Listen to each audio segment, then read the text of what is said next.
Pattern Recognition Molecules, y vamos a entender que son capaces de unirse a estructuras comunes de los patógenos no expresadas en células de mamíferos. Van a identificar la mayoría de microorganismos invasores por sus patrones moleculares comunes.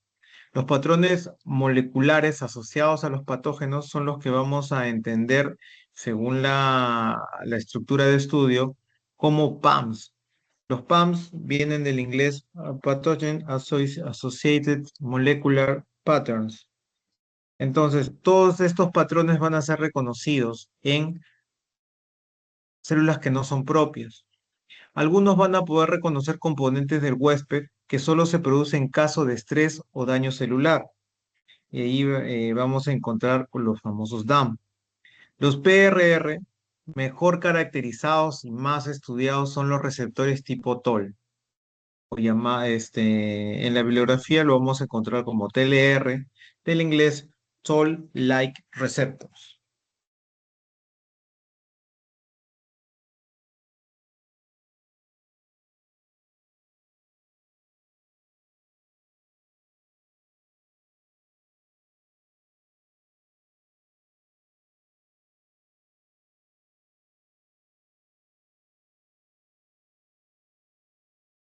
Listo. Entonces debemos entender, perdón, que van a haber patrones moleculares, los PAMs, asociados a patógenos. Estos patrones moleculares asociados a estos patógenos van a tener características dependiendo del tipo de infección que podamos tener, extracelular o intracelular. La mayor preponderancia en patrones moleculares como lipopolisacáridos lo vamos a encontrar en las bacterias gram negativas, como ácidos lipoteicoicos en las bacterias gram positivas, como mananos en la pared celular de las levaduras y como glicolípidos en las micobacterias. En infecciones intracelulares, los patrones van a ser reconocidos como secuencias no metiladas, el ADN bacteriano, el ARN bacteriano, el virus del ARN, por ejemplo, también los que son virus con estructura ARN, no solamente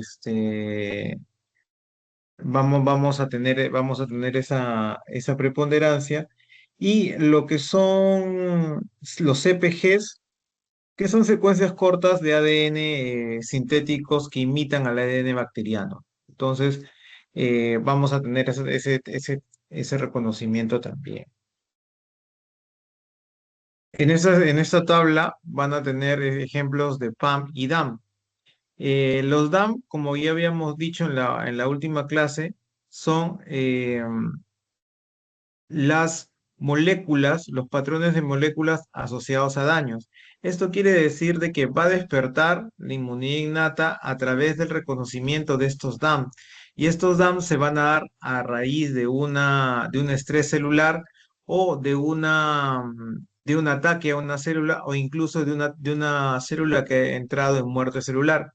Va a mostrar indicadores y patrones asociados, y estos DAM lo que va a permitir es que podamos tener el reconocimiento, al tener el reconocimiento, el mecanismo innato de compensación que sería la reacción inmune.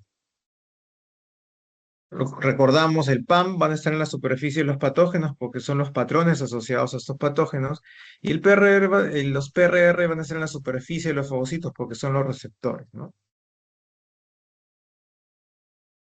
Habíamos hablado que los PRR más funcionales son los receptores tipo TOL, que en resumidas cuentas son los que van a permitir la emisión de señales para que comience a despertarse la inmunidad innata, ¿no?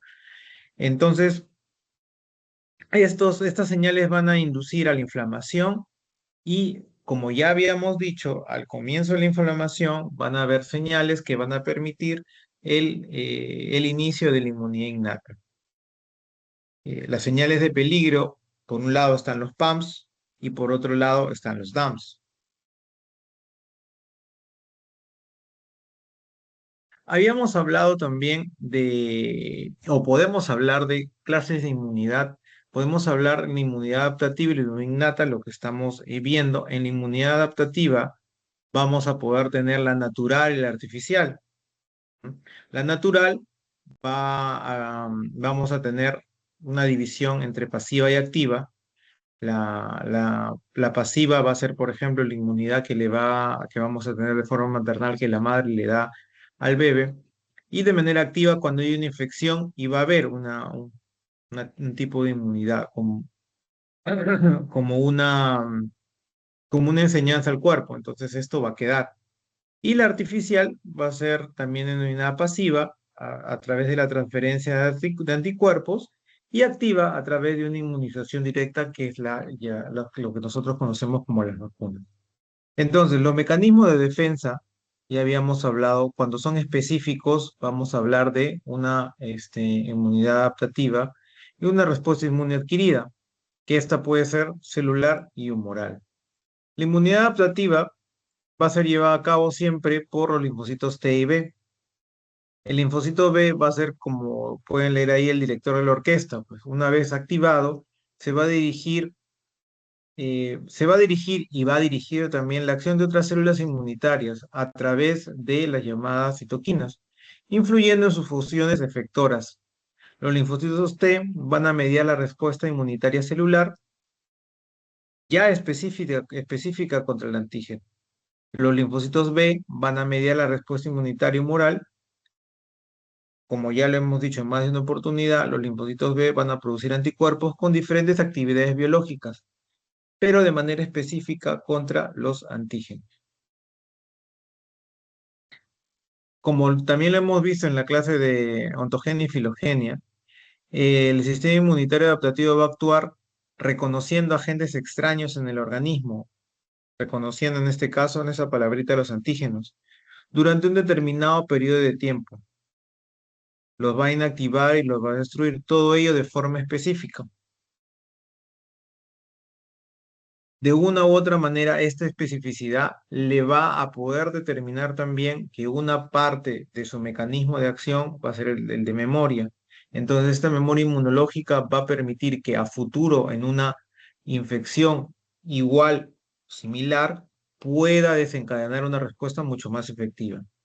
Debemos entender de que dentro de todos esos componentes, tanto de manera celular tenemos linfocitos T y B y de manera humoral los anticuerpos, el complemento por la vía clásica y la citoquina. Ya vamos a ver exactamente cuál es cuando toquemos complemento, vía clásica, vía alterna y vía de la lectina. Las moléculas y los tipos celulares del sistema inmunitario adaptativo son los antígenos, los linfocitos y los anticuerpos, ¿no?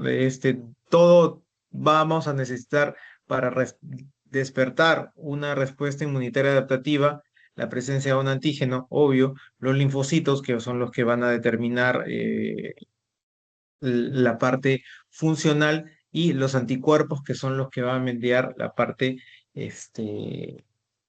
ya ejecutora. Bueno, acá debemos recordar los órganos del sistema inmune. ¿Por qué? Porque debemos saber en dónde maduran los linfocitos T y en dónde maduran los linfocitos B. Eso ya lo deben tener claro. Hay órganos linfoides, ya habíamos hablado, primarios y secundarios. Los primarios son los que determinan el origen, el desarrollo y maduración de las células del sistema inmune. Ahí tenemos, entre los primarios, tenemos al timo y la médula ósea. Ahí está el origen de las células del sistema inmunológico en la médula ósea, la maduración de los linfocitos B, maduración de los linfocitos T igual. Ahí estamos lo que son órganos linfoides secundarios y los adenoides, las amígdalas, las placas de Peyer, ganglios linfáticos y vasos, que se encargan más que nada de la activación de la parte de capacitación, entre comillas, que van a tener las células. Vamos a tener en cuenta que los mecanismos tanto de los linfocitos T, B y sus vertientes, los T helper, los T citotóxicos, van a actuar de forma coordinada, activándose entre sí, con la única finalidad de eliminar el agente o sustancia extraña. Entonces tenemos dentro de la adaptativa la parte humoral que va a estar desencadenada por los anticuerpos que van a ser producidos ante el combate o ante el reconocimiento de los antígenos, que nos va a permitir la defensa frente a toxinas y microorganismos extracelulares, y la inmunidad celular, que nos va a permitir la defensa frente a patógenos intracelulares, ¿no? Eso hay que tenerlo también claro. La inmunidad adaptativa o específica, como ya lo estoy mencionando, debe ser el reconocimiento de un patógeno a través de un macrófago. En complejo mayor de histocompatibilidad va a expresarse, dependiendo de cuál es el reconocimiento del patógeno. El linfocito T helper va a reconocer a través del complejo mayor de histocompatibilidad y va a determinar cuál es la acción. En primera instancia, una acción humoral para que este linfocito T helper active a un linfocito B que ya reconoció, que ya tiene la interpretación de qué es lo que va a producir. En este caso, linfocitos B de memoria, que van a estar resguardados, y las células plasmáticas, que van a determinar qué anticuerpo específico para el antígeno que se está presentando deba luchar. Por el lado celular, lo que va a hacer el linfocito, otra clona, el linfocito helper, va a determinar a través también de una célula presentadora de antígenos y su complejo mayor de histocompatibilidad, la producción de linfocitos también T de memoria y linfocitos T efectores. Estos van a producir sobre las células blanco, las células que están infectadas, su efecto. Entonces esto va a permitir el accionar de la parte celular. Eh, este cuadro ya lo tienen en más de una oportunidad, es para poder recordar cuáles son los mecanismos de reconocimiento tanto de la inmunidad innata y adaptativa. La respuesta es rápida en la inmunidad innata, la respuesta es lenta en la inmunidad adaptativa. Es, eh, Hay una respuesta uniforme en la inmunidad innata, varía en la adaptativa dependiendo de cuál es la respuesta.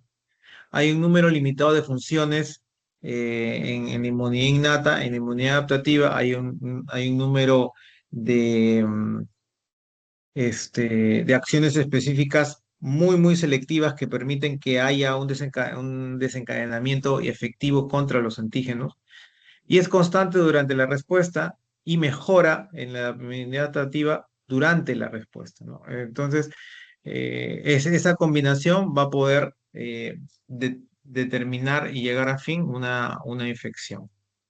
Los linfocitos van a tener sus funciones, como ya lo habíamos dicho, efectoras a través de citoquinas que van a permitir la producción de linfocitos B de memoria, linfocitos T de memoria como en el gráfico, activación, citotoxicidad, y dependiendo de en qué parte del mecanismo está, va a haber activación o reconocimiento a través de las células presentadoras de antígenos. Tenemos propiedades de la inmunidad adaptativa, tenemos la especificidad antigénica, que va a ser determinada por también el reconocer los patrones antigénicos o los determinantes antigénicos para poder tener la respuesta propia. La diversidad, porque vamos a también entender de que al producirse anticuerpos, va a haber una diversidad de anticuerpos para la reacción. Hay una memoria inmunitaria, como ya lo habíamos mencionado, en los diferentes tipos de células, para que la reacción sea mucho más rápida en una segunda instancia. El reconocimiento de lo propio.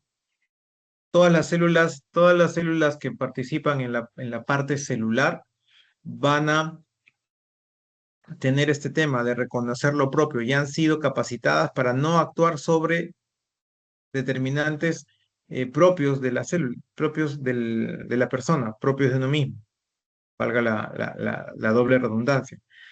Hay una expansión clonal que determina la cantidad de células que van a ser accionadas.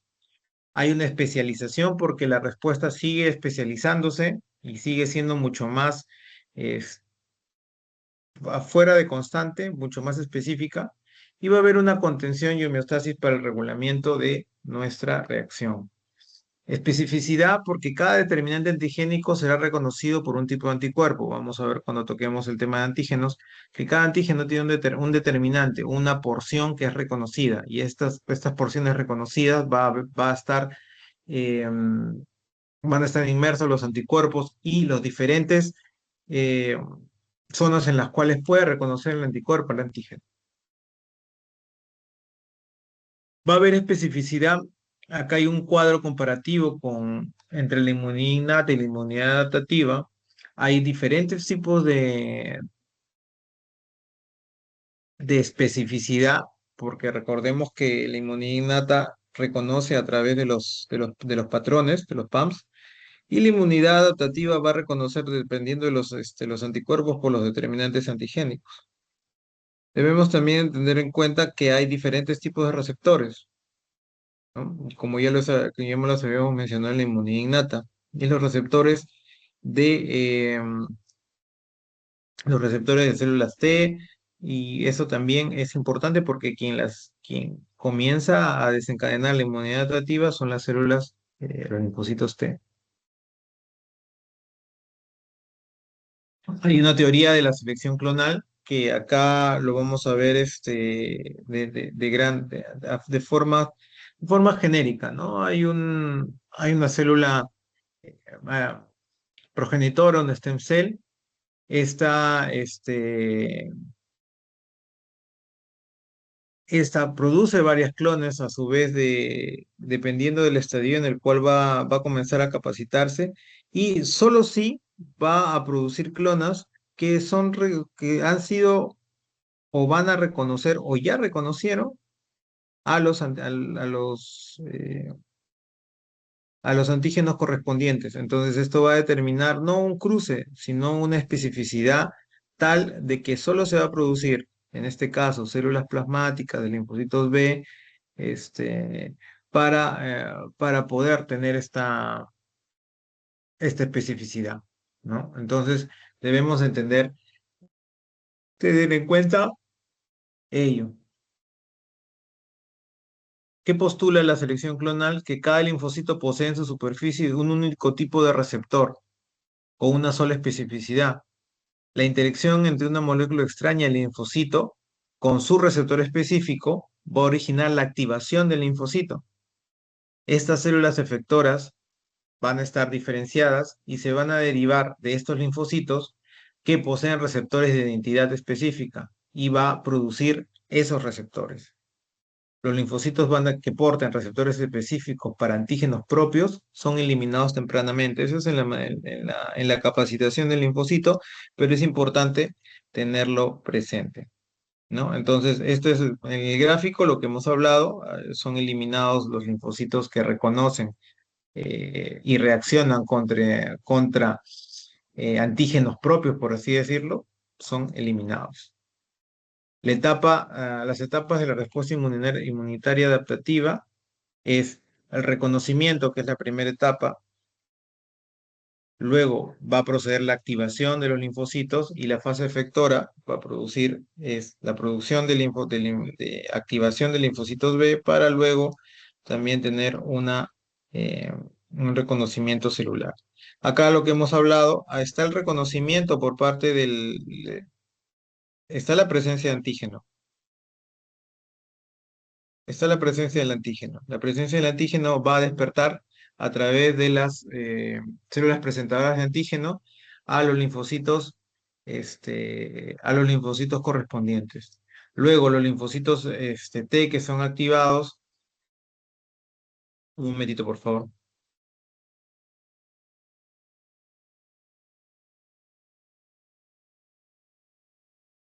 Bien, entonces las células T van a producir, las efectoras van a producir eh, células T y B. Las B van a estar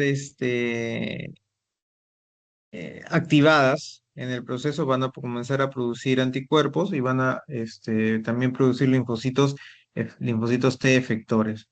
Luego pasa la etapa efectora propiamente dicha, que es el reconocimiento de antígeno-anticuerpo, el anticuerpo por el antígeno, Entonces, va a haber en esta zona efectora la inmunidad humoral, producción de anticuerpos, y la inmunidad celular, activación de células T. Los dos van a tener un objetivo, la eliminación del antígeno. Luego va a haber un momento de disminución, la regulación y la homeostasis, que es el momento de equilibrio. No debemos tener, así como se disparó la respuesta debe ser calmada. Entonces, esta disminución lo que va a tener es la etapa de apoptosis de la propia célula, las células activadas. Una vez que reciben la señal, las que han sido activadas son, eh, son comandadas para entrar en apoptosis y solamente quedan las células de memoria listas para una futura pelea. ¿Cuál es la importancia de la inmunidad adaptativa? El aumento de la eficacia y la eficiencia del sistema, otorga memoria. Pero hay un riesgo, ¿no? En la autoinmunidad, ¿no? Cuando no hay una buena selección, cuando no hay un buen reconocimiento, hay un tema de autoinmunidad. Y eso ya lo vamos a ver en el capítulo de autoinmunidad. Hablamos de aumentar la eficacia y la eficiencia del sistema. Es eficaz porque eh, va a ser específica, ¿no? Esta eficacia va a ser específica y va a ser eficiente porque va a actuar de manera mucho más rápida y coordinada en una respuesta secundaria, ¿no? Entonces, sí es que se repite la inmunización. Entonces, eso es lo que tenemos como eficacia y eficiencia. Habíamos visto la inmunidad humoral, hay una respuesta primaria y secundaria, en la inmunidad celular también hay una respuesta primaria y secundaria. La respuesta humoral teniendo este comparativo, ¿no? Niveles, este cuadro, niveles de anticuerpos en suero versus días, debemos entender que si hay la presencia de un antígeno A, la respuesta primaria ante el antígeno A, que sería el anti-A, va en un pico de 14 días. Es por eso, si ustedes recuerdan, o de repente no lo van a poder leer, en las primeras etapas, cuando ya habían pruebas de antígeno anticuerpo contra el COVID, se hacían cada 14 días para ver cuál era la respuesta. Si es que había una presencia, había una respuesta, ¿no? Entonces, si hay una respuesta, teniendo este ejemplo de la misma tabla, tenemos la entrada del antígeno A y el antígeno B, la respuesta secundaria, en este caso contra el anti-A, va a ser mucho mayor nivel de anticuerpo porque ya lo reconoce por el tema de memoria, pero la respuesta contra el antígeno B va a ser la misma en 14 días. Entonces, esto es eh, como se entiende la respuesta humoral. La respuesta celular, volviendo a tener esta tabla en días versus rechazo del injerto, ¿no? El primer injerto en el individuo C del individuo C, a los 14 días lo más probable es que sea rechazado por la respuesta celular.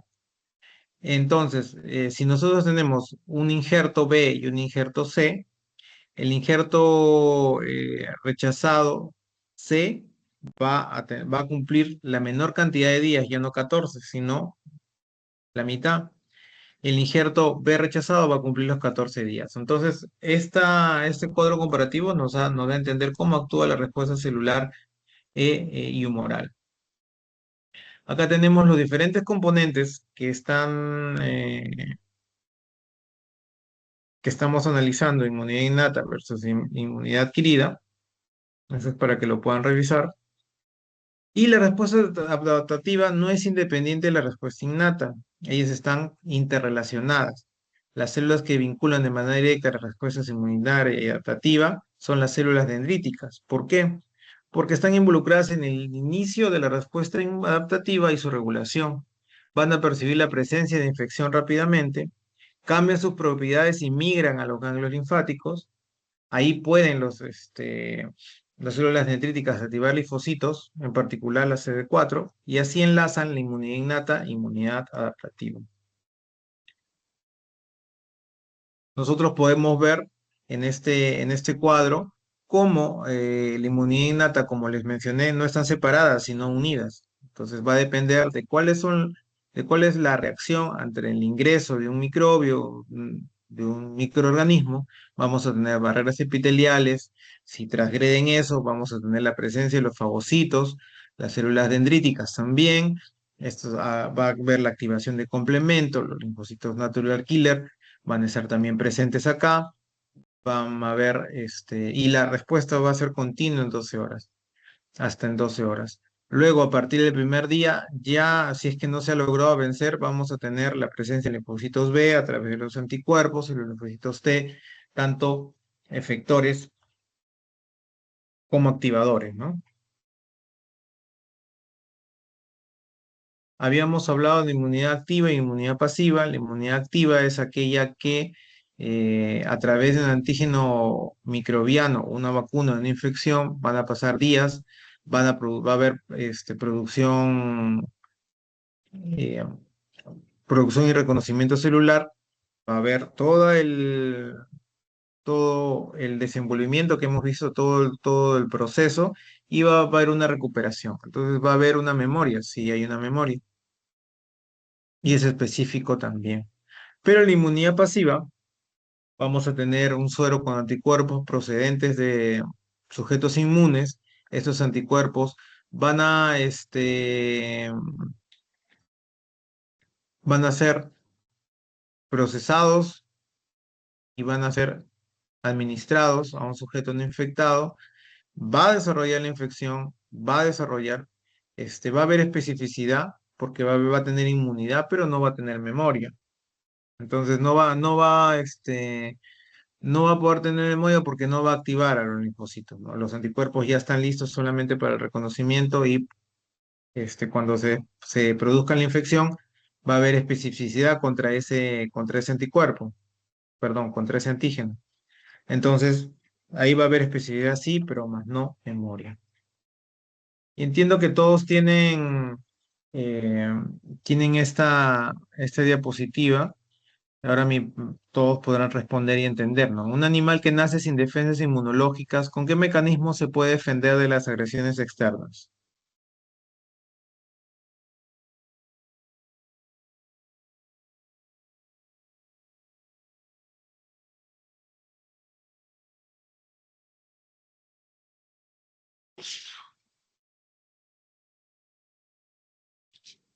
¿Están ahí o estoy hablando solo?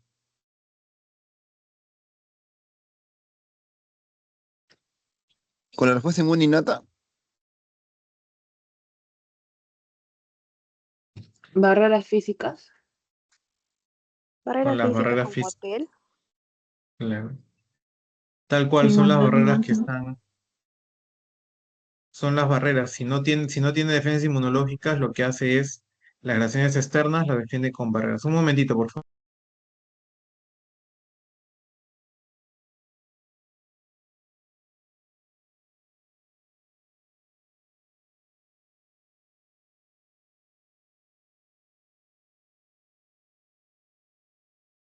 Con barreras, como lo había mencionado. La siguiente pregunta es, ¿por qué la inmunidad innata es siempre igual frente a exposiciones continuadas del mismo antígeno?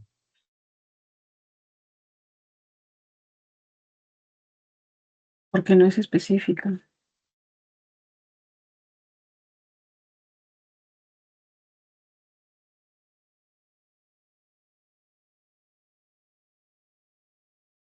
Más que nada, sí, pero debemos entender de que también, de qué vale, cuál es la diferencia esencial con la inmunidad adaptativa, son Que no, exposiciones continuadas al mismo antígeno porque no tienen memoria de acción, ¿no? Entonces, entendemos que no tienen memoria. Al no tener memoria, siempre van a actuar de la misma forma, porque es el mecanismo, este, regulador.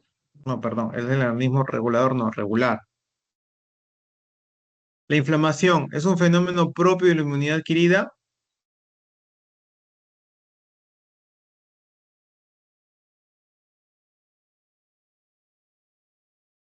es la innata. ¿Qué dicen? no es de No, innata. esa la... ujú. Es de innata. Y aparte porque por ahí comienza todo el proceso inmunológico.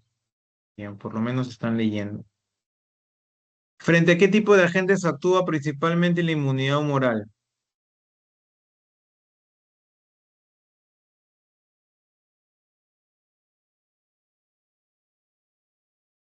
Toxinas, Toxinas, ¿qué más? Bacterias. ¿Perdón? Virus. Bacterias. antígenos, Todo lo podemos englobar en microorganismos extracelulares, ¿verdad? Bien. 5. La activación del complemento es un fenómeno propio de la inmunidad natural o de la inmunidad adquirida. De la inmunidad natural. nata, Era natural. ¿Seguros?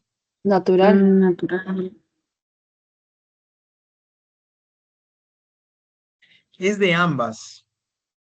Cuando Sí. lo vamos a tocar, lo podamos entender un poco, pero es de los dos, ¿no? O sea, es de ambas. La inmunidad innata, en la innata va a haber la presencia del complemento. La presencia del complemento per se, porque el complemento vamos a ver que está presente, valga también la redundancia, dentro del sistema, dentro del organismo. Está como que rondando.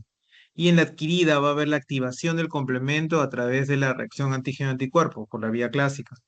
Entonces, debemos tener en cuenta estos dos patrones. Finalmente, los invito a ver este video, ya que tienen, entiendo que todos tienen estas diapositivas, ¿no? Porque las he pasado terminada la clase. Todas la tienen, ¿no?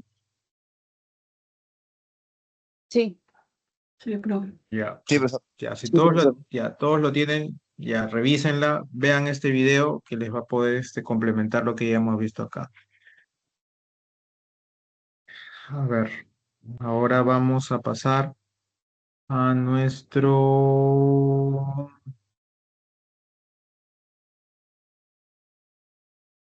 A ver,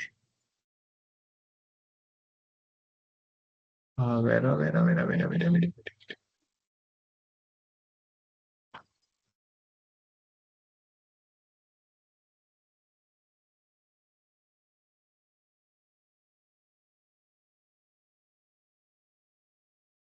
Bien.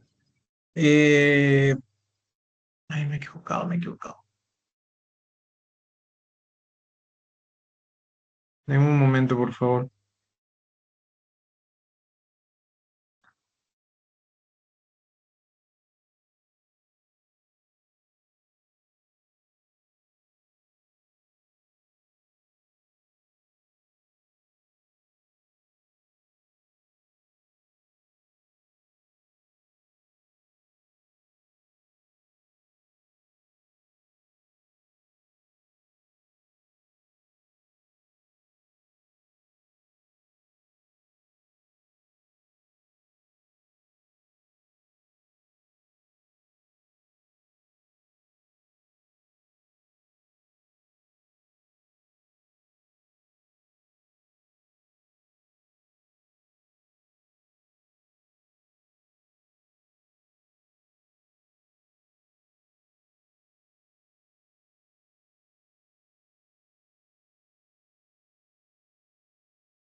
Bien, ¿alguien recuerda de qué trata el CD? Los grupos de diferenciación o cluster of differentiation. Receptores. Perdón, no lo escuché.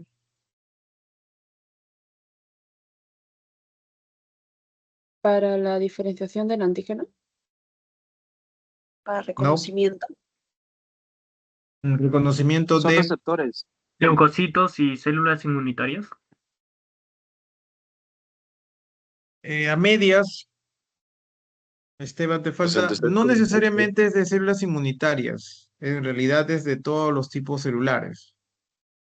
¿No? Todos tienen un clúster de diferenciación. El clúster de diferenciación es un reconocimiento, sí, pero es, a ver, por darle alguna diferenciación, cada uno de ustedes es un ser humano, pero para codificarlo, todos tienen un DNI diferente. Ya es lo mismo en el clúster de diferenciación. Todas las células tienen una diferenciación de por sí, un código celular, un determinante antigénico, hasta se podría decir, de que lo pueda, una especie de determinante antigénico, que que lo pueda reconocer. Entonces, esos son los clústeres de diferenciación, ¿no? Eh, son los grupos de diferenciación o receptores. Qué función tiene? La función de el reconocimiento, como ustedes dicen, de clasificación también para poder tenerlo. Vamos a ver lo que son los tipos de nomenclatura que se tiene y vamos a llegar a una conclusión de de estos clústeres de diferenciación. ¿No? Las células del sistema inmune, como ya se los puse en algún momento, todas nos vamos a circunscribir en todas estas células, en donde podemos tener las células madre, las células precursoras, como un mieloide, las células como un linfoide, y de ahí te da paso a a todas las estructuras celulares, ¿no? Y esta es una lámina ya repetida que la tienen en las anteriores, en las primeras clases, y nos va a permitir tener la idea o volver que cada una de estas tiene un clúster de diferenciación para poder determinar qué tipo es, que son todas de definición grande, ¿no? Los grupos de diferenciación o cúmulos de diferenciación o antígenos de diferenciación lo pueden encontrar de esas maneras en la bibliografía. Son moléculas marcadoras que están en la superficie celular y que van a ser reconocidas por ciertos anticuerpos usados para la identificación. Esto quiere decir de que a lo largo para el estudio de todas las células, para el estudio celular, al saber que las células tienen un determinado antígeno, una determinada estructura para poder reconocerlos, entonces se buscó poder determinar un anticuerpo dirigido a lo que yo quiero buscar, a lo que yo quiero, a qué línea celular quiero encontrar, ¿no? Entonces por eso se diseñaron estos anticuerpos. Entonces, estos son usados para la identificación del tipo de célula, el estado de diferenciación celular, incluso cada estadio de diferenciación celular está también reconocido por los CDs. O sea, todos esos estadios que vemos, promielocitos, metamielocitos, todos, por dar unos ejemplos, están reconocidos, tienen un CD de diferenciación. En este caso, los linfocitos TCD4, TCD8, ¿no? Eh, están, este sistema de antígenos están en la superficie celular de los leucocitos humanos y muchas estirpes celulares también, como les había mencionado. Y se caracterizan mediante anticuerpos monoclonales que son diseñados para poder ubicarlos. Y al ser ubicados van a permitir ¿qué cosa? La categorización de los leucocitos y de otras células hematopoyéticas. También se conoce como antígenos CD. A raíz de la aparición de los anticuerpos monoclonales, eh, que, que son producidos frente a diversos linfocitos, se han identificado estas moléculas, ¿no? A las cuales se les asigna un número de orden cronológico a su descubrimiento, ¿no? Como por ejemplo el CD4 y el CD8. Primero se descubrió el CD4 y luego los linfocitos CD8. Entonces vamos a poder tener esa diferenciación. Ustedes pueden ver cómo se obtienen los anticuerpos monoclonales a raíz de hibridomas en los cuales se pudo, se pudo producir una gran cantidad de esos anticuerpos, se logra una especificidad propia, una purificación y ya se tiene un anticuerpo monoclonal. Vamos a tener en cuenta, como ya lo podemos ver en esta, en esta gráfica, que hay marcadores humanos. He puesto la analogía con marcadores del ratón, pero tenemos en cuenta de que, por ejemplo, las células T tienen marcadores CD3, CD4 y CD8, cuando hablamos de células T. Entonces podemos hablar de esos tipos específicamente. Los linfocitos B tienen un tipo de marcador también. Entonces, estos pueden ser CD19 y CD20, dependiendo en el estadio también en que se encuentren. Las células dendríticas también tienen otro tipo de marcador. Los granulocitos, las plaquetas también tienen esa estructura. Las células endoteliales, las células epiteliales tienen un determinado marcador, ¿no? Un determinado CD. ¿Cuáles las funciones? Las funciones, los marcadores se emplean para identificar todas las células inmunes, basados en lo que nosotros estamos estudiando. Se utilizan para diferenciar las poblaciones celulares, el estadio de diferenciación celular y la actividad de la misma. Entonces se puede estudiar en qué estadio puede estar o en qué cantidad hay CD4, CD8. Es por eso que a través de los CDs podemos hacer la identificación de la proporción CD4, CD8 cuando hablamos eh, de,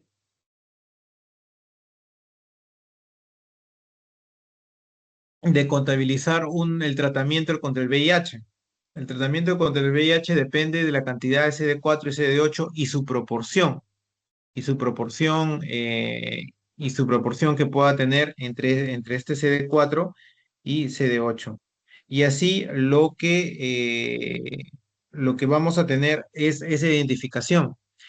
Se supone que eh, entendiendo que el VIH destruye los CD4, los linfocitos CD4 y eleva los CD8, hay una inversión de proporción, lo que va a debilitar el sistema inmune. Entonces, la idea es que a través de la terapia con el VIH, el aumento, se aumente el CD4 y normalice la proporción, ¿no? Entonces, eh, y por qué el CD4 es importante? Porque el CD4 es el que coordina la inmunidad y el CD8 es el que destruye, ¿no? El CD8 es el citotóxico. Entonces, es lo que nosotros debemos tener en cuenta, esa proporción. Pero ¿cómo nos basamos esa proporción?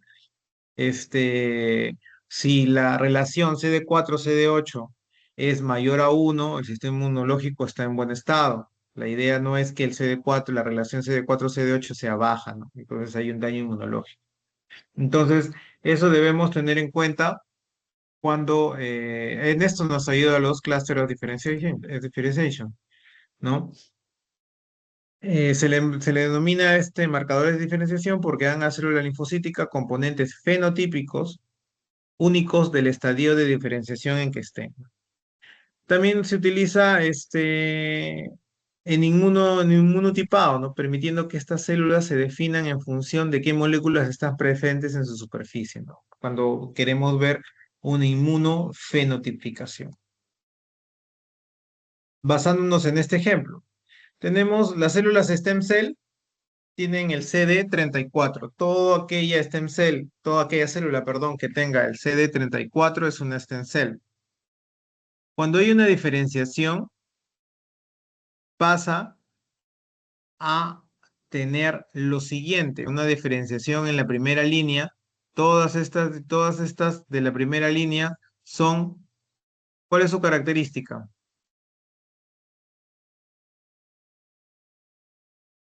A ver si la pueden ver. ¿Cuál es su característica? CD45. Ya, esa es la característica en común, pero ven abajo que son granulocitos, monocitos, linfocitos.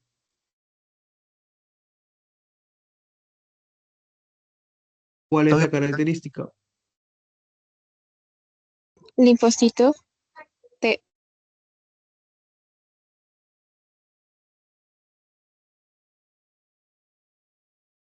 Que todos están en la línea, en la línea,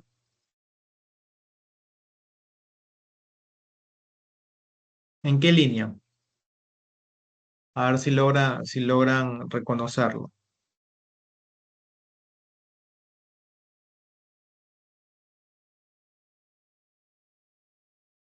CD45. Ya lo había mencionado su compañera. El CD45 determina la línea leucocitaria. Todos estos que son, los cinco que son, Leucocitos. lógico. Si son leucocitos, el CD45 determina que todos son leucocitos. Todos los que tienen el CD45 es leucocito. Ahora nos vamos a la especialización. Cada granulocito de la línea leucocitaria tiene el CD15. Cada monocito, si es que es monocito, tiene el CD14. Si es linfocito T, tiene el CD3. Si es linfocito B, tiene el CD19. Si es un trombocito, el CD61.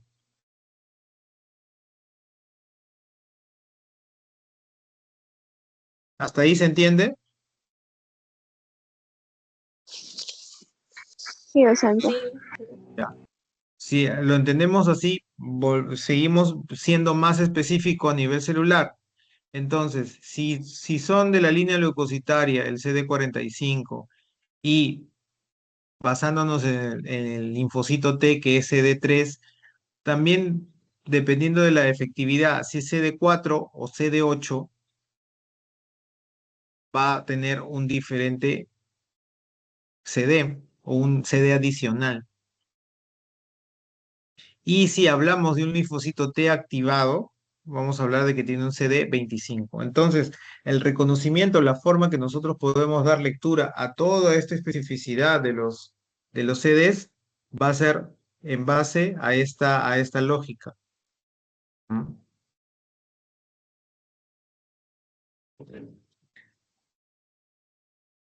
Lo mismo podemos tener acá, que hay varios CDs en base en la superficie celular, tanto de linfocitos B, tanto de linfocitos B, como incluso de natural killer, ¿no? Hay presencia de los determinados linfocitos, ¿m? Y de los determinados seres. Acá podemos tener a quienes comparten el T-helper, el T citotóxico y las células B, los diferentes tipos de CD presentes en su superficie.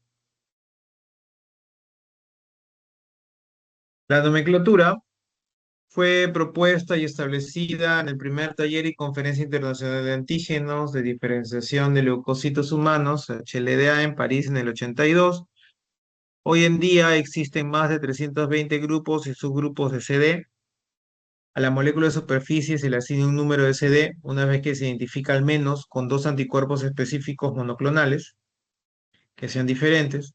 Si la molécula no ha sido caracterizada o solo existe un anticuerpo específico monoclonal que la reconozca, por lo general se le denomina provisionalmente con una W. Las poblaciones de células se definen usando un símbolo más o menos para determinar si esas células expresan o carecen de una molécula de CD. Ejemplo, una molécula CD34 positiva, CD31 negativa expresa CD34 pero no CD31 y es un diferente tipo de molécula. En el 2014 se tenían 371 tipos de CD asignados. Hay una clasificación.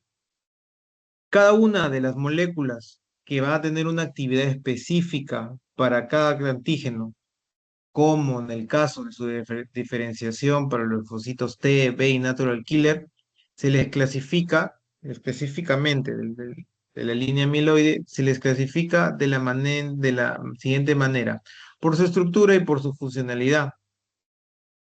Si hablamos de una clasificación estructural, podemos hablar de muchas superfamilias para los más destacados, pero los más destacados son las superfamilias de las inmunoglobulinas. Eso ya lo vamos a ver, pero es necesario que tengan en cuenta de dónde sale la clasificación. Estas se van a caracterizar por dominios globulares de unos 110 aminoácidos aproximadamente, con su estructura tridimensional que ya sabemos. Ahí tenemos los propios inmunoglobulinas, el receptor de células T, los receptores de los linfocitos T, CD4 y CD8. Pero si hablamos por funcionalidad, las células presentadoras de antígenos presentan el antígeno sobre sus moléculas, perdón, sobre la molécula de complejo mayor de histocompatibilidad de clase 2. Recordemos, hay un complejo mayor de histocompatibilidad tipo 1 y un complejo mayor de histocompatibilidad tipo 2. Entonces, los linfocitos B, T, colaboradores van a reconocer ese complejo con la ayuda de sus correceptores CD4 positivo. La activación de un linfocito inactivo ocasiona que se libere citoquinas y comienza a emitir las señales correspondientes de estimulación y aumento de actividad de los macrófagos. Los linfocitos citotóxicos, que son CTH, los CD8 positivo y los linfocitos B producen anticuerpos. Entonces, es la funcionalidad también de lo que se habla cuando hablamos de los CD4, ¿no? Tenemos una célula presentadora de antígenos, esta va a tener un reconocimiento por su complejo mayor de histocompatibilidad de tipo 2. Vamos a tener presencia de linfocitos T colaboradores, que también son CD4 positivo. Estos van a activar a los linfocitos B. Los colaboradores también van a activar a los linfocitos, a los macrófagos, también a los linfocitos T asesinos. Estos van a tener el reconocimiento, como les he mencionado, de la célula receptora de linfocitos T. Estos son algunos ejemplos de CDs en los diferentes tipos de célula. Hay una lista de los classes of differentiation existentes, incluso en los antígenos de superficie. Los antígenos de superficie de cada una de las células, tanto incluso del complejo mayor de esta compatibilidad que tenemos, y esta es su clasificación. Ya que hay una clasificación de funcionalidad y que expresan, quiénes lo expresan, ¿no? Para que lo puedan tener presente. ¿Alguna pregunta hasta acá?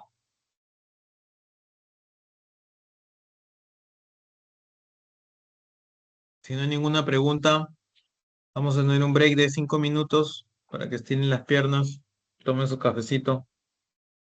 Regresamos en Todo claro, 5 docente. minutos. ¿No lo escuché? ¿Alguna pregunta?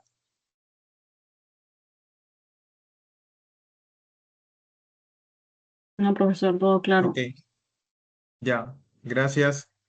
Les pido por favor 5 minutos de break y regresamos.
Bien, vamos a comenzar esta última parte de la clase para también mencionarles, hay una egresada de la facultad que está realizando su trabajo de tesis y ha solicitado poder conversar brevemente con ustedes al final de la clase para que la puedan ayudar con una encuesta.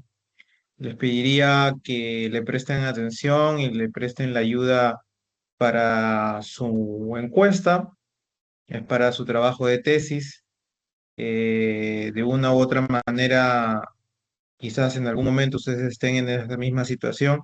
Siempre es bueno apoyarnos entre nosotros, este, primero de la carrera, luego de la misma universidad. Así que espero que puedan escucharla y apoyarla en su trabajo. Eso será al al final de la clase. Bueno, vamos a desarrollar la parte. Ya hemos visto cuáles son los mecanismos, los tipos de inmunidades que tenemos. Ahora vamos a analizar cuáles son las partes, digamos así, que van a ejecutar y van a permitir la ejecución de todo este tramo de la inmunidad. Vamos a comenzar con el antígeno. Siempre es bueno saber, hemos hablado de esa expresión y vamos a ver qué es el antígeno, ¿no? Los antígenos son llamados también inmunógenos y son aquellos que en determinadas condiciones son capaces de inducir una respuesta inmunitaria. Sin embargo, no es una cualidad del todo nada. Esto significa de que siempre un antígeno va a determinar una producción de una respuesta inmunológica.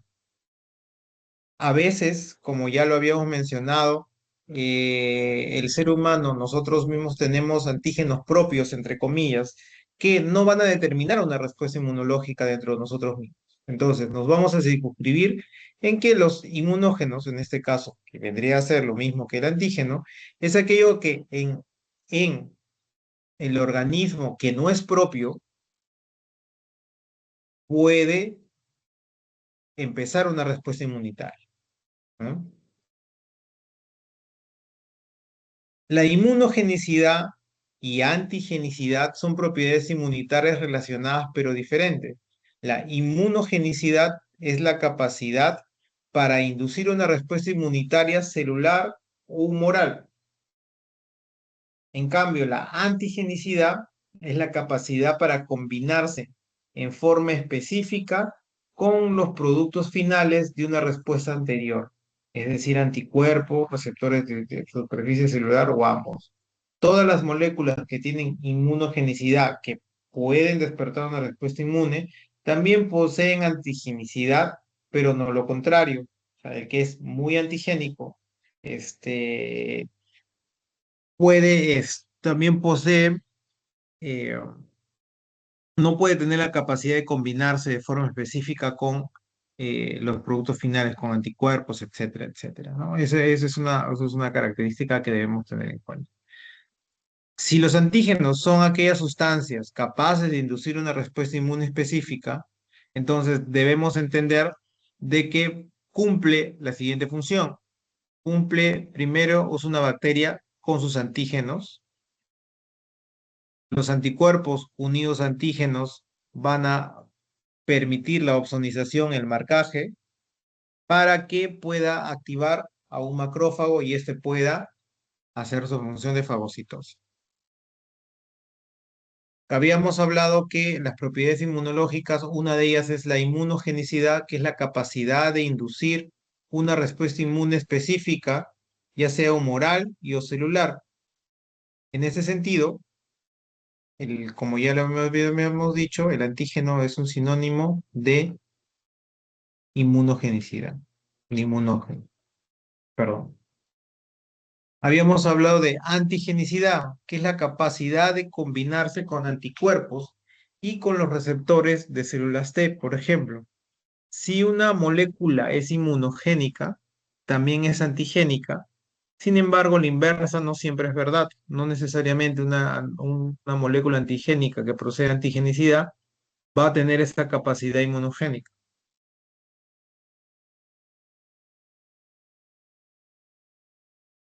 Tenemos también la alergenicidad, ¿no? Que es la capacidad de inducir algún tipo de respuesta alérgica. Los alergenos son inmunógenos que tienden a activar ciertos tipos de respuestas humorales o celulares que dan síntomas de alergia. También hablamos de tolerogenicidad, que es la capaz de inducir una falta de respuesta específica en la rama celular o en lo humoral. ¿Cuáles son las condiciones para la antigenicidad? Para poder tener ese poder antigénico, las moléculas deben ser grandes, rígidas y químicamente complejas. Deben tener un carácter extraño, exogenicidad, deben tener una complejidad química en su composición, deben tener un tamaño grande, basado en su peso molecular, debe haber una estabilidad estructural basada en la rigidez y una degradabilidad. Debe tener la propiedad de ser extraño, ¿no? Exógenamente extraño, porque viene externamente. Y el sistema inmunológico va a tener la capacidad, si hablamos de un sistema inmunológico claro, de poder reconocer lo propio de lo ajeno. Desarrollo de tolerancia a antígenos propios. Como nosotros tenemos antígenos propios en todo el organismo, estos deben ser reconocidos como autoantígenos y no deben ser atacados por nuestros órganos, por nuestras células de defensa, por nuestro sistema de defensa. Debe reconocer lo ajeno, debe haber una diferenciación, hablando filogenéticamente, y una intensidad de respuesta inmune. Una inmunogenicidad va a desarrollar una intensidad en la respuesta inmune. Debe tener una complejidad química. Un momento, por favor.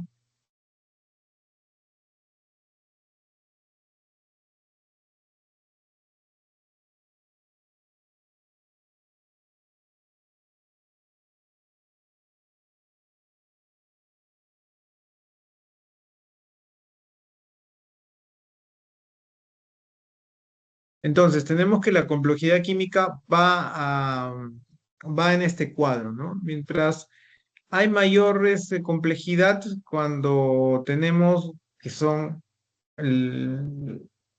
hablamos de proteínas, de la estructura convencional, pasando luego por hidratos de carbono, lípidos. Hay un debate hasta el momento en el que qué tan complejos pueden ser los ácidos nucleicos, ¿no? Entonces, dependiendo de la estructura, vamos a ver mayor complejidad en las proteínas y mayor antigenicidad. Al haber mayor complejidad, hay mayor antigenicidad.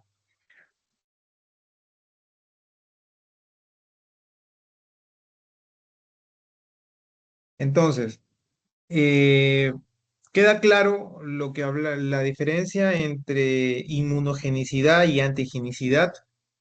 Un tip adicional, la inmunogenicidad es la acción de provocar una defensa, de provocar en este caso el sistema inmunitario y su inicio.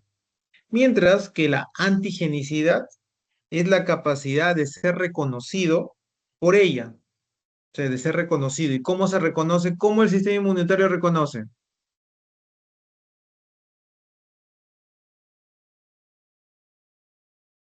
¿Por los anticuerpos? No te escuché, Palacios, creo. ¿Por los anticuerpos? Ya, ok, es una manera de reconocer. De manera celular también, la idea es que pueda cumplir una antigenicidad en base al reconocimiento de los patrones de diferenciación, los receptores de reconocimiento de patrones moleculares, por ejemplo. Entonces debemos tener en cuenta también esto. En base al tamaño, mientras mayor peso molecular, las proteínas tienen más de 10.000 Daltons, ¿no? y los hidratos de carbono más de 30.000 a 50.000 Dalton. Entonces, debemos ver que las proteínas, algunas tienen mayor antigenicidad, como el fibrinógeno, la inmunoglobulina M, las angiotensina o la albúmina tienen menor antigenicidad, pero la tienen, ¿no? Es en base a este tamaño también en que podemos determinar. En la manera de estructura tenemos una estructura primaria, secundaria, terciaria y cuaternaria de las proteínas. Mientras más compleja habíamos hablado, mientras la estructura sea mucho más compleja, mucho más antigénica va a poder ser. Hay una rigidez, ¿no? Se habla de el mantenimiento de una forma estable, rígida, no flexible para el reconocimiento por parte de los receptores de superficie y células inmunocompetentes. Entonces, si hay menor estabilidad, menor va a ser la antigenicidad para poder reconocerlos, ¿no? Entonces, esto no va a permitir el reconocimiento y va a ser difícil el inicio del reconocimiento propio del antígeno. En base a la composición química, habíamos hablado que sean de fácil degradación, ¿no? Que tengan hay algunos que son de alta degradabilidad, como los polisacáridos y los simples, y los de baja degradabilidad, que son los polímeros inorgánicos inertes, ¿no? Y acá hay un alcance que les doy. Solo las moléculas degradables por el hospedador son buenos inmunógenos que van a despertar la respuesta inmune. Los linfocitos van a reconocer el antígeno degradado procesado y presentado por moléculas del complejo mayor de histocompatibilidad tipo 2 de las células que presentan a los antígenos. Las moléculas no degradables no son buenas inmunógenas. Según la función, hay antígenos exógenos y endógenos. Hemos hablado de los exógenos, los bacterias extracelulares, los protozoos extracelulares, los helmintos, los sustancias vegetales, los venenos animales, los alimentos incluso también responden a una respuesta inmunológica. Esto va a dar consigo una respuesta inmune humoral, va a ser clave. Luego, si hablamos de la respuesta inmune celular, va a dar respuesta a antígenos endógenos como los virus, las bacterias intracelulares, protozoos intracelulares, células tumorales y células trasplantadas.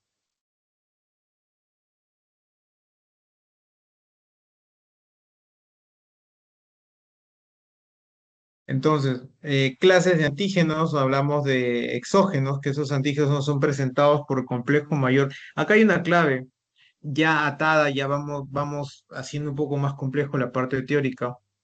Debemos entender que los antígenos exógenos van a ser presentados por el complejo mayor de histocompatibilidad de tipo 2 y son presentadas por los receptores de células T de los linfocitos asociados a CD4, los citolíticos.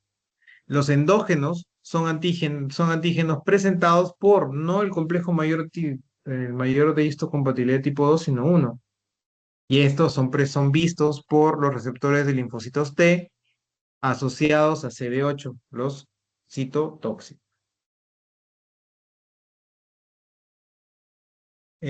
Antígenos de superficie celular, vamos a tener antígenos de grupo sanguíneo, por ejemplo, que son los que van a determinar en la superficie de eritrocitos los grupos sanguíneos. Los antígenos de complejo mayor de histocompatibilidad presentes en células nucleadas. Entonces, si es así, los eritrocitos tendrán complejo mayor de histocompatibilidad.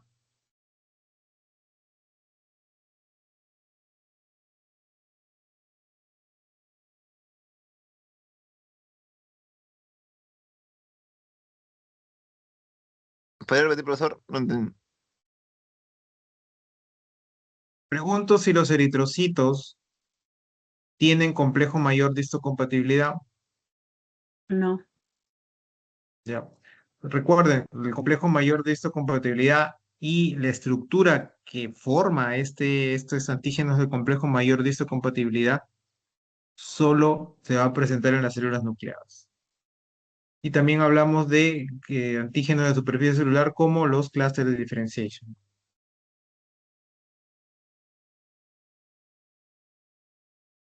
Los antígenos del grupo sanguíneo tienen una composición glucoproteica o glucolípidos, tienen su localización, está en la membrana celular de eritrocitos. Hay los solubles que están en el suero, que luego son absorbidos de forma pasiva, eritrocitos como los el grupo J de bovino, el grupo R ovino, el grupo A porcino, el D canino, ¿no? O sea, son ejemplos de membrana de los que están solubles en suero para determinar los antígenos del grupo sanguíneo. La expresión es hereditaria y la función es netamente vemos los rechazos de injertos y reacciones transfusionales, ¿no? Eso es por una parte cómo podrían de una u otra manera entenderse su función en cuanto a las reacciones de rechazo de injertos y reacciones transfusionales. Debemos también tener en cuenta el determinante antigénico, ¿no? Hablamos de epítopo o epítope. Debemos reconocer la estructura del antígeno. Este es un antígeno. El epítope es el determinante de la estructura molecular dentro del antígeno en su forma que dará paso al reconocimiento por un anticuerpo en su parátopo. Entonces, el determinante antigénico es la zona restringida de la molécula antigénica que determina su especificidad y a la cual va dirigida la respuesta inmune. Ese epítope es donde va dirigida la respuesta inmune a través de, en este caso y el gráfico, el parátopo. Entonces, podemos decir de que para cada epítope existe un parátopo. ¿Correcto? Hablamos de valencia en los antígenos cuando contamos el número de determinantes dentro de una molécula antigénica. El antígeno no solo tiene un solo determinante antigénico, sino tiene varios y varias situaciones que lo puedan reconocer, ¿no? Entonces, hablamos del total de valencias, el número de determinantes antigénicos presentes. Hay determinantes antigénicos expuestos y hay otros que son ocultos, ¿no?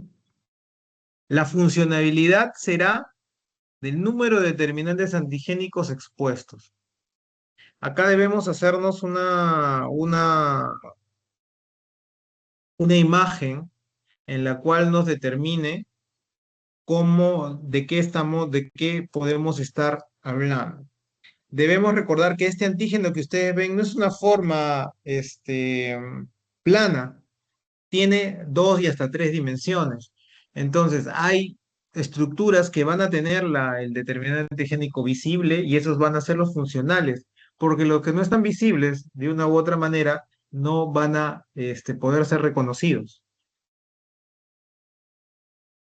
Entonces, tenemos que el epítope, el determinante antigénico, va a poder tener esta forma. Tenemos este antígeno y hay varios situaciones en las cuales si todo esto es el antígeno y el determinante antigénico, el anticuerpo, todos son reconocidos por esas estructuras similares. Todo debe encajar. Van a tener lecturas como que la reacción antígeno-anticuerpo o el reconocimiento de los determinantes antigénicos va a ser como una llave cerradura. Si hay reconocimiento llave cerradura, esto quiere decir de que no hay varias llaves para una sola cerradura. Tiene que ser la llave igual para que pueda abrir una puerta. En este caso, basándonos en la analogía que les menciono. Cuando hablamos del complejo mayor de histocompatibilidad de una manera sucinta, es la reacción genómica que va a codificar la mayoría de moléculas o antígenos de histocompatibilidad, algunos componentes del sistema del complemento y proteínas relacionadas. Los antígenos que conforman el complejo mayor de histocompatibilidad son formadas por glucoproteínas receptoras especializadas presentes en la superficie de las células que son propias, únicas e irrepetibles de cada uno de nosotros, por lo cual determinan el rechazo o la aceptación de injertos. Es por eso que cada uno de nosotros tenemos un diferente tipo de complejo mayor de histocompatibilidad y por eso existen los rechazos, ¿no? Entonces, ¿cuál es la función? Es presentar al antígeno procesado a las células sensibles a este antígeno. Acá tenemos una serie de estructuras que debemos tomar en cuenta, ¿no? Tenemos este epítopo, este antígeno que está de color verde, tenemos la zona del epítopo, que es el determinante antigénico, que nosotros podemos ver acá, y tenemos la zona de reconocimiento, que es el parátopo. ¿Mm? Entonces, esta zona es la que debemos tomar en cuenta. Para que haya un reconocimiento total y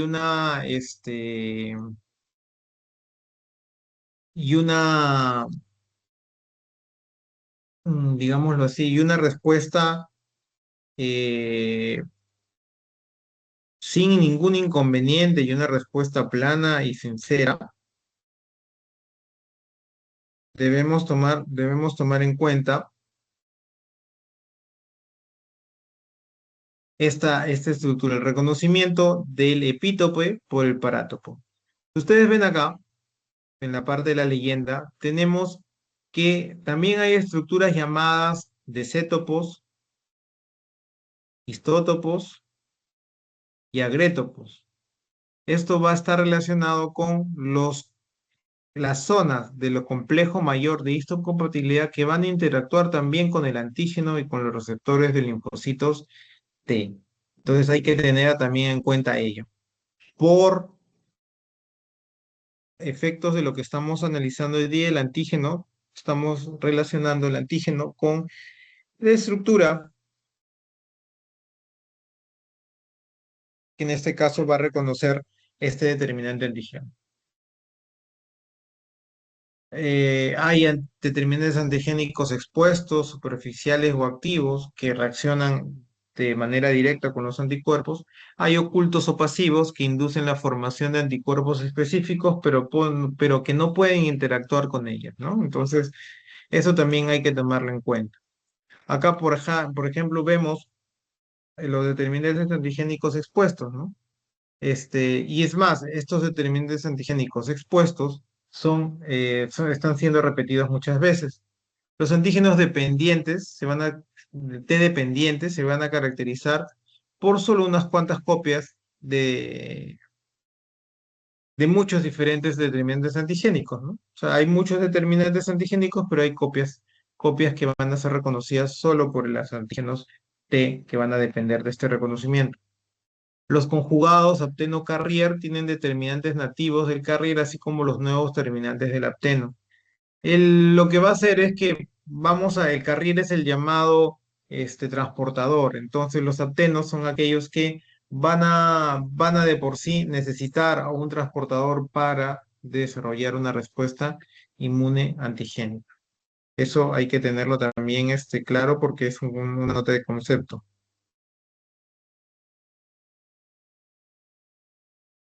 Entonces necesita ese conjugado. Hay determinantes antigénicos de esta proteína, por ejemplo, que contiene hierro, están usualmente limitados a aquellas porciones mostradas en negro que son accesibles a los anticuerpos. Y eso es lo que va a determinar esta reacción, esta reacción. Se considera que hay un determinante antigénico cada 5.000 daltons de peso molecular. Entonces tenemos un antígeno pequeño con dos epítopos, como ven ahí, un epítopo de color azul y un epítopo de color amarillo, significado directamente hacia los anticuerpos de color azul y de color amarillo, por dar una señalización. Mientras más grande, vamos a tener mayor, eh, mayores determinantes antigénicos, mayores epítopos en este caso. Mientras el antígeno sea más grande, va a tener mayor cantidad de epítopos.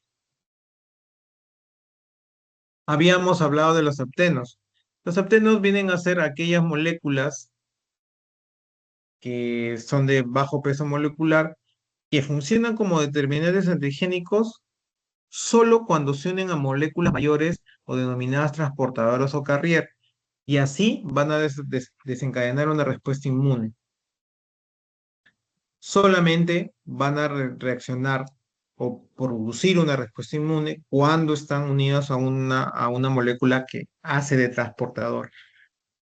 Reaccionan con anticuerpos específicos, tienen especificidad, pero no generan inmunogenicidad por sí sola. Necesitan a un carrier, recuerden ello.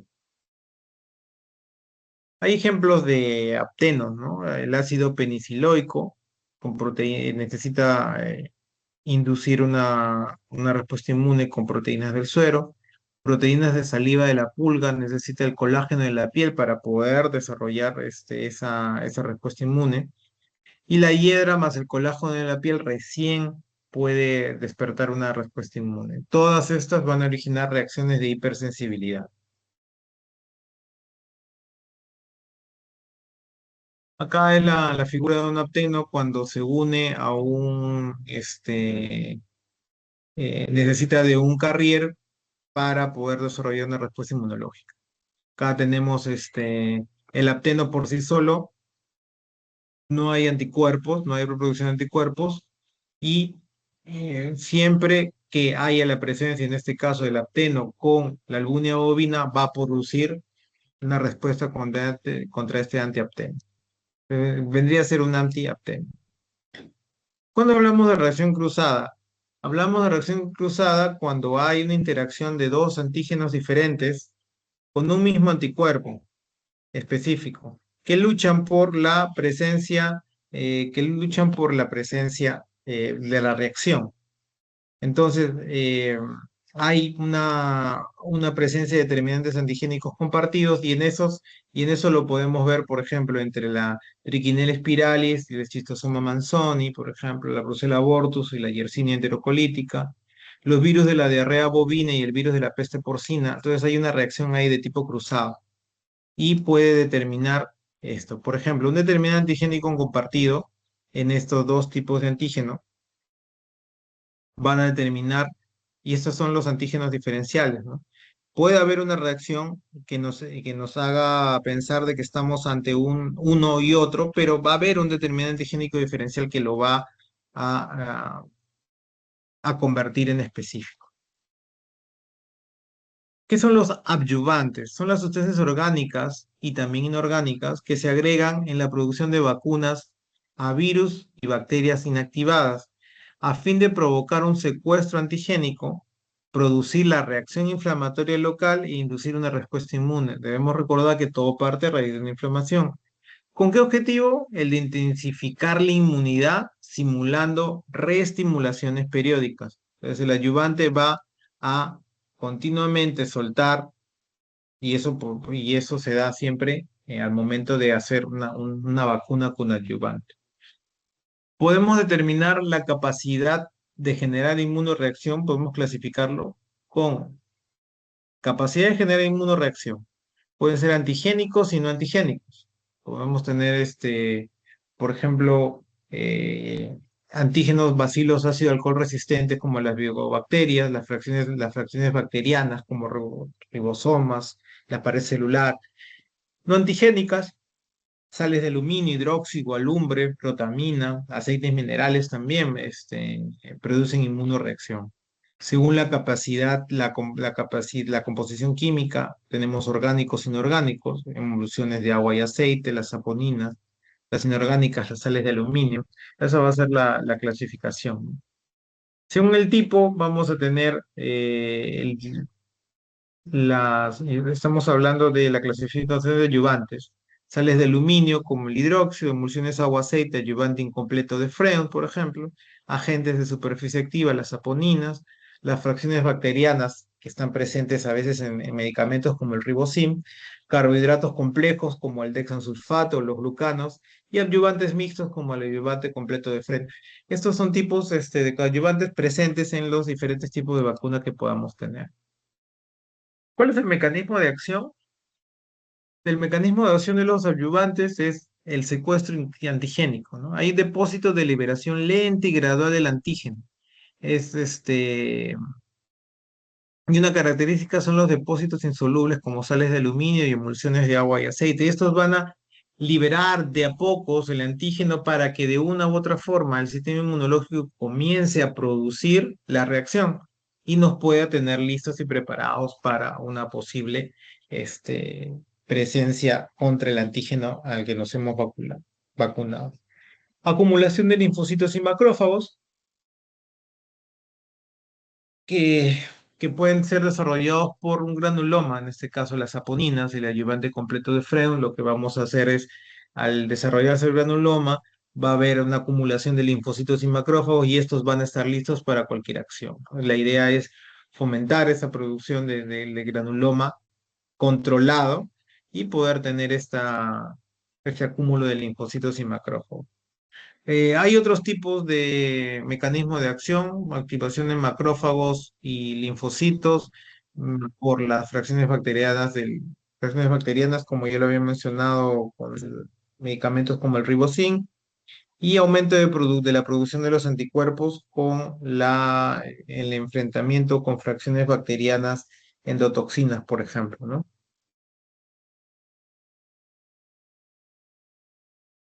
Y acá tenemos el gráfico. Va a haber un secuestro antigénico, va a haber una producción también, si es que tenemos eh, eh, descarga lenta para una producción paulatina de citocinas, una producción de una presentación de antígenos continua, va a comenzar a intensificar la inmunidad. Entonces vamos a tener una respuesta de los linfocitos B a través de esta disposición continua y lenta y una activación de los linfocitos T helper. Según el tipo de antígeno, tenemos los T independientes y los T dependientes. Ya estamos hablando de una inmunidad celular propiamente dicha. Vamos a ir al análisis. Los antígenos T dependientes son los llamados timodependientes, son aquellos que no pueden estimular directamente la producción de anticuerpos sin la ayuda de linfocitos T. Por eso son los T dependientes. Las proteínas son antígenos T dependientes, por ejemplo. Estructuralmente son caracterizados esos antígenos por presentar pocas copias pocas copias de varios o muchos determinantes antigénicos y también que son diferentes. Esto ya habíamos hablado, hay una estructura polimérica, se van a caracterizar por presentar siempre repetidamente el mismo determinante antigénico. Varios de esos antígenos pueden activar clonas específicas de linfocitos B para otros antígenos. Hay una activación policlonal, ya habíamos hablado de esa activación. Los antígenos T independientes pueden ser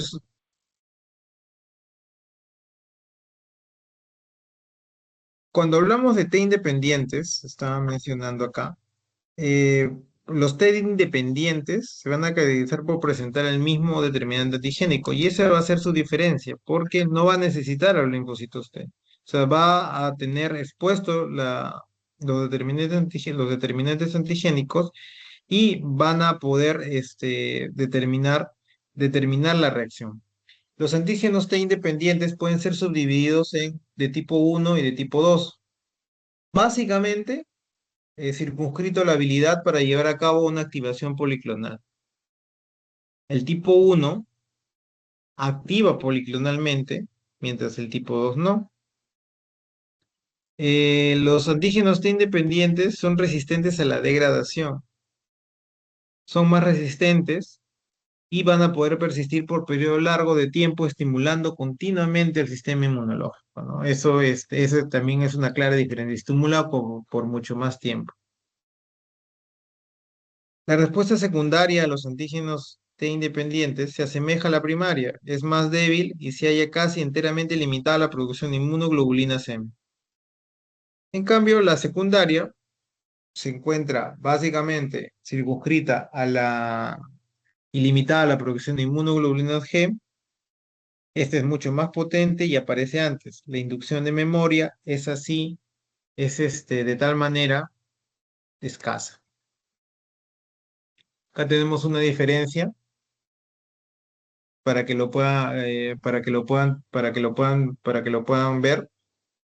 Los antígenos T dependientes sí establecen memoria, el independiente no, eso sería una de las claves más importantes.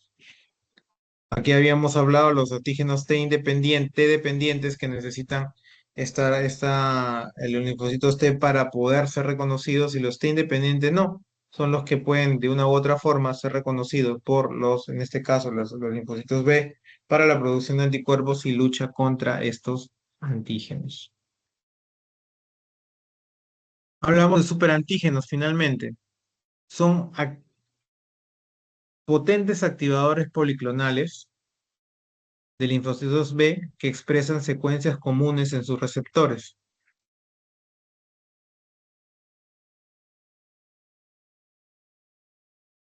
Un momento, por favor.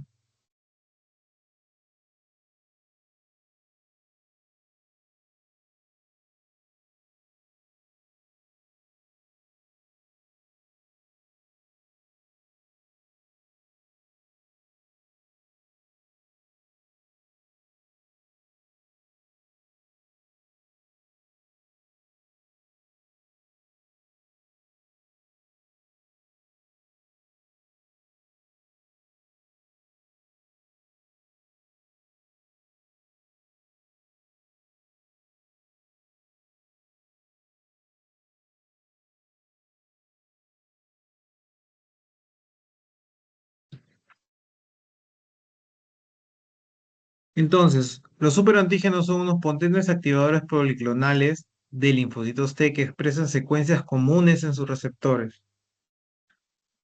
Estos van a estimular de una forma importante a los linfocitos T y van a inducir a liberar grandes cantidades de citocinas, promotoras de inflamación con consecuencias graves para el individuo. Por ejemplo, las enterotoxinas producidas por alguna especie de estafilococos y estreptococos. La inducción de este superantígeno y la producción en masa puede de una u otra manera complicar en la reacción, ¿no? Al dar demasiada reacción, ¿no? De esta forma se van a entrecruzar de modo inespecífico los linfocitos T helper con las células presentadoras de antígenos. De modo que los linfocitos se van a activar sin haber reconocido un antígeno procesado y ni siquiera presentado por el complejo mayor de histocompatibilidad. ¿Cuál va a ser el resultado? Es que un gran número de clones de los linfocitos T van a segregar grandes cantidades de citoquinas sin antes haber sido reconocidos, lo que puede llevar a un shock y una muerte instantánea.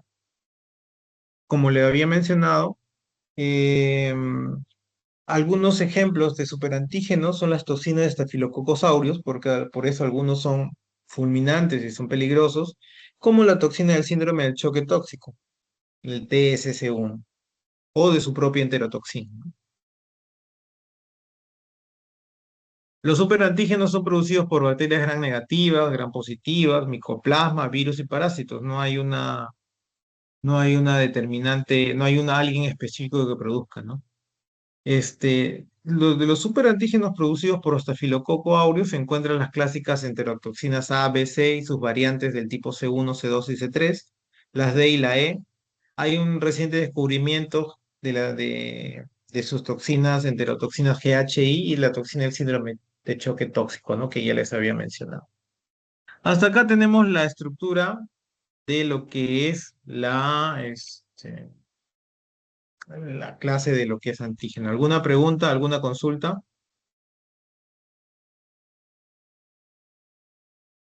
Profesor, una pregunta. Dime. ¿Hay una enfermedad donde el cuerpo mismo se produce antígenos que se dañen a sí mismo?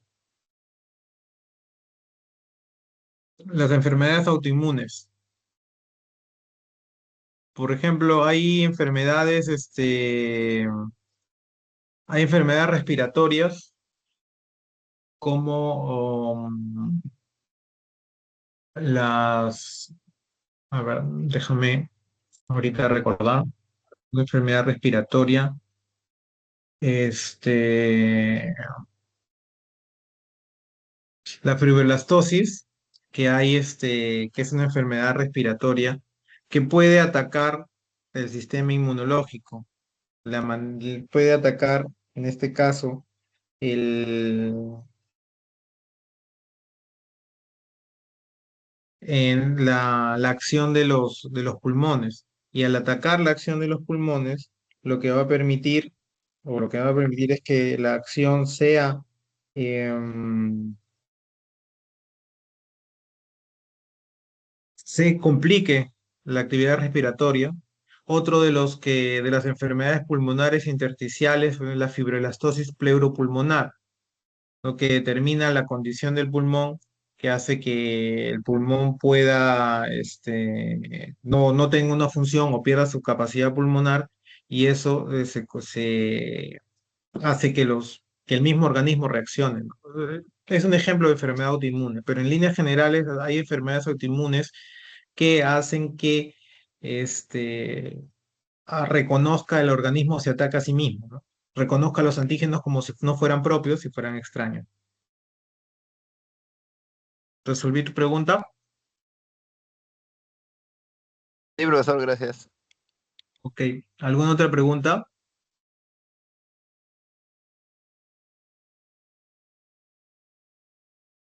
¿No hay ninguna otra pregunta? Bien, como les había mencionado al iniciar esta parte, está con nosotros en sala eh, su compañera que es egresada, Ethel Apaza Vargas. Ella va a a solicitarles su apoyo para su trabajo de su tesis, y le pediría que la puedan escuchar. Al terminar voy a pasar la asistencia. Ethel, te escuchamos. Es que estás en sala. Buenos días, profesor. Buenos días, docente Rivas. Buenos días con todos. ¿Se me escucha? Sí, se te escucha. Listo. Listo. ¿Qué tal? Buenos días, jóvenes. Soy Ethel, bachiller de laboratorio clínico. Me encuentro realizando ahorita lo que es el proceso de licenciatura, como comentó el docente Rivas, junto a mi compañero Gustavo. Y por ello, en este caso, les pido unos minutos de su tiempo para poder realizar estas dos encuestas, las cuales ahorita voy a compartir en la pantalla de Teams. A ver, un momentito.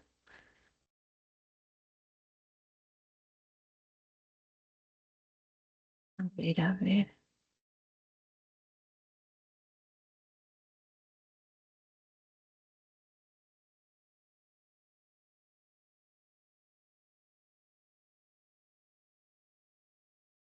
Listo, ¿se puede visualizar? Sí. Sí, se puede. Sí, sí se visualiza. Listo. En este caso, les comento, la primera encuesta que se encuentra a la derecha es de mi compañero Gustavo, que es de color de fondo rosado, y en el caso de la encuesta que está a la mano izquierda es de mi persona, que está de fondo de color verde.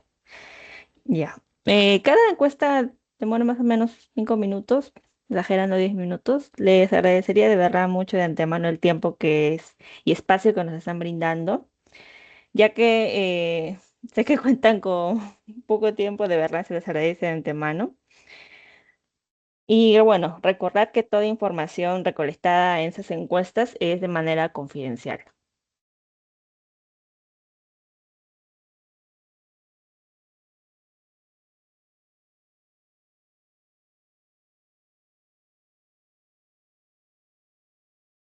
Como te comentaba, no es necesario que de repente la contesten ahorita, de repente la puedan guardar bajo una captura de pantalla, leyendo el código QR, para que lo puedan de repente desarrollar terminando esta interacción. Ah, ya, claro, profesor. En este caso, Dejo el QR ahí proyectado para que le puedan tomar pantallazo y ya lo van llenando en el transcurso del día. ¿Estaría bien?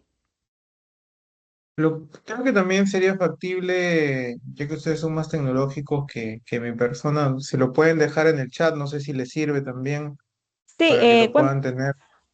justamente, profesor, cuento con los enlaces. No sé si les podría ayudar también para que puedan entrar directamente. Solo que no tengo acceso al chat. Ponlo en el chat, no tienes acceso al chat. A Es ver, así. pásamelo por WhatsApp, Ya, tus ok, yo se enlaces, lo envío. para ahorita Ya, pasarlo al chat.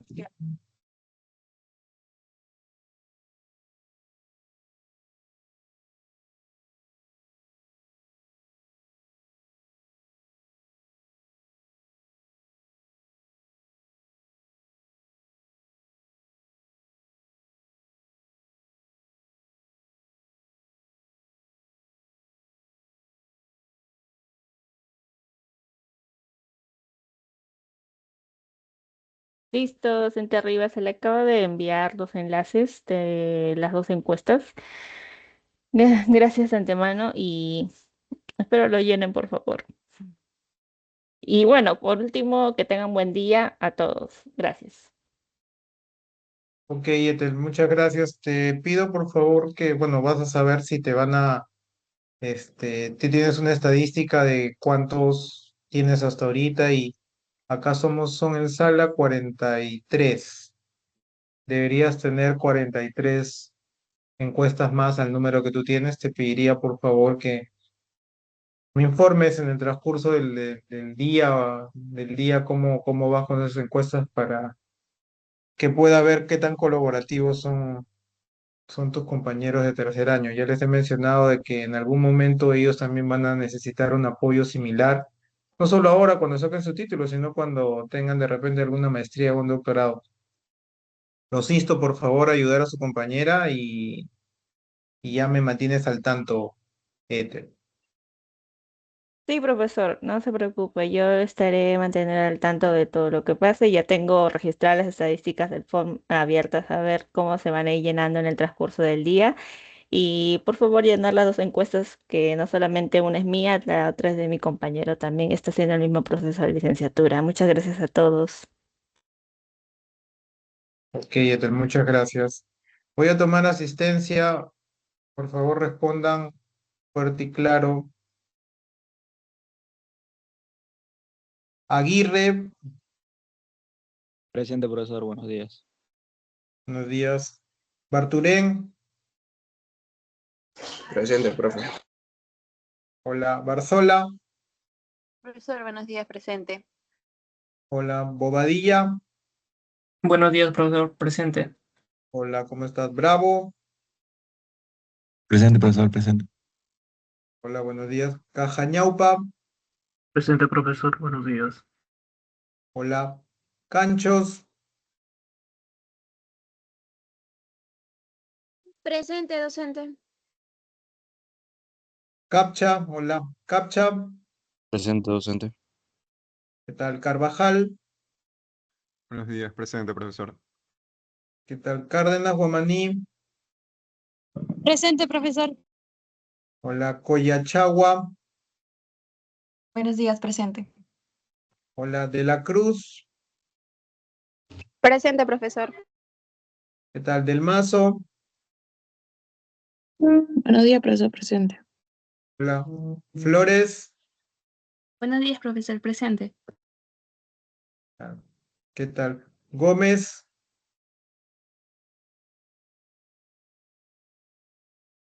González Ajaguana, Buenos días, profesor, presente. hola. Grijalva, Buenos días, profesor. Presente. hola, ¿cómo estás? Guillén, Buenos días, profesor, presente. ¿qué tal? Gutiérrez, Presente, profesor. ¿qué tal? Huamán, más, Presente, profesor. hola. Huamanyali, Presente, profesor. ¿qué tal? Ledesma, Buenos días, profesor, presente. hola. Yoxe, Buenos días, profesor. Presente. Hola, Yuncor. Buenos días, profesor. Presente. Hola, López Carvajal. Buenos días, profesor. Presente. Hola, Malky Zorrilla. Buenos días, profesor. Presente. Hola, Mamani Guamán. Buenos días, profesor. Presente. Hola, Mendoza Gurto. Buenos días, docente. Presente. Hola, Nizama Dávila.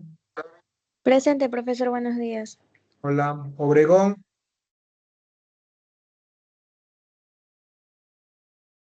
Obregón. Palacios. Presente, profesor. Hola, Pérez. Presente, Pérez Sabino. Hola, Pérez Espinosa. Presente, profesor. Buenos días. Hola, Ramos Lara.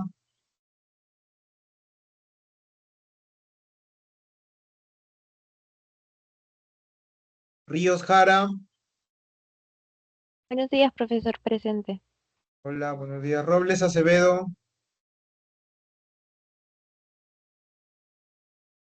Presente, profesor. Hola, Rosales Ayala. Presente, profesor. ¿Qué tal? Salazar Bejarano. Buenos días, profesor. Presente. Hola, Sánchez Chucutayi.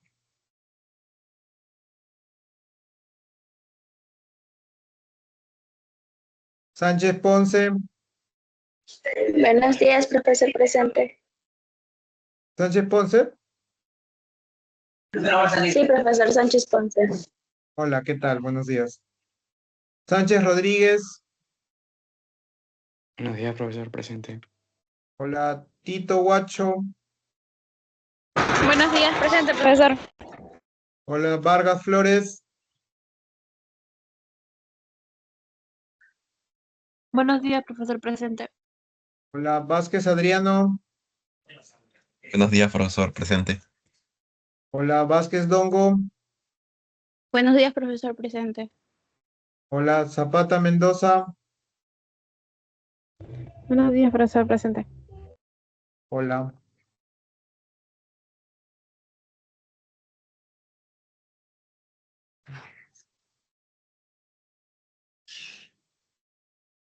Listo, chicos. Que tengan un buen fin de semana, un feliz día del trabajo para los que están trabajando y para ustedes también que trabajan arduamente en sus estudios. Un fuerte abrazo, cuídense, nos vemos. Hasta luego, Profesora, profesor. felicidades. Feliz día a usted también. Hasta luego, profesor. Hola, Gracias. profesor. Feliz día. Hasta luego, profesor. Feliz día. Gracias. Gracias, profesor. Feliz día también. Nos vemos.